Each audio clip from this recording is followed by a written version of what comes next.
We previously talked about how to determine when we look at any individual number, how many significant figures that number has. One thing we're going to have to learn how to do is when we do mathematical operations to determine how many significant figures the answer should have. And we determine that differently based on if we're doing addition and subtraction or multiplication and division of two numbers. So in addition and subtraction, what dictates the number of significant figures of the answer is to what level of significance we know the numbers we're adding or subtracting. And if we look at these two numbers and we're going to add these two together, what we know is that we know this to the ones place, the tens, tenths, hundredths, thousandths, 10,000ths. This number we only know to the 10,000ths. So we only know this to the 10,000ths, so we can only know our answer to the 10,000ths place. So if we add these together, we get 5.3853. We can only know our answer to this place here. The other way to look at this is you could kind of just drop down a little line past where the last number you know for sure, and we know that this number we don't know, so we can only report it to significance of the 5 here. So this is our decision number. We're going to say, is it less than 5, greater than 5, or equal to 5? It's less than 5, so we do not change the preceding number. So this becomes 5.385. So we can only know the answer of this addition problem to the thousandths place. We do things a little differently if we're doing multiplication and division. In multiplication and division, the number of significant figures in the answer is dictated by whichever number you're multiplying or dividing has the least number of significant figures.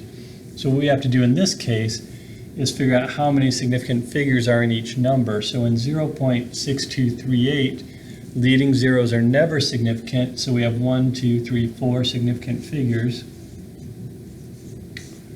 And in the number 6.6, they're all non-zero, so all non-zeros are significant. We have 2 significant figures.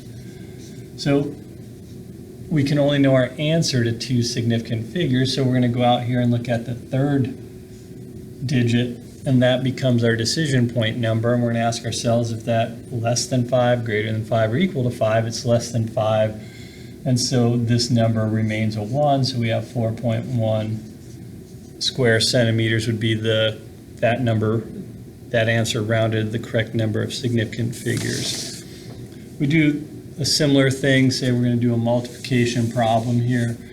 Say we take 444 and divide it by 5,555. So 5s look like S's there. What we need to do then is determine how many significant figures are in each number. So these are all non-zero, so we have 3 significant figures on top. These are all non-zero, so we have 4 significant figures on the bottom. So we're going to end up saying that our answer can only be known to 3 significant figures. And if you punch this into your calculator, you're going to get a bunch of digits, 0.7992799, and maybe even more digits beyond that.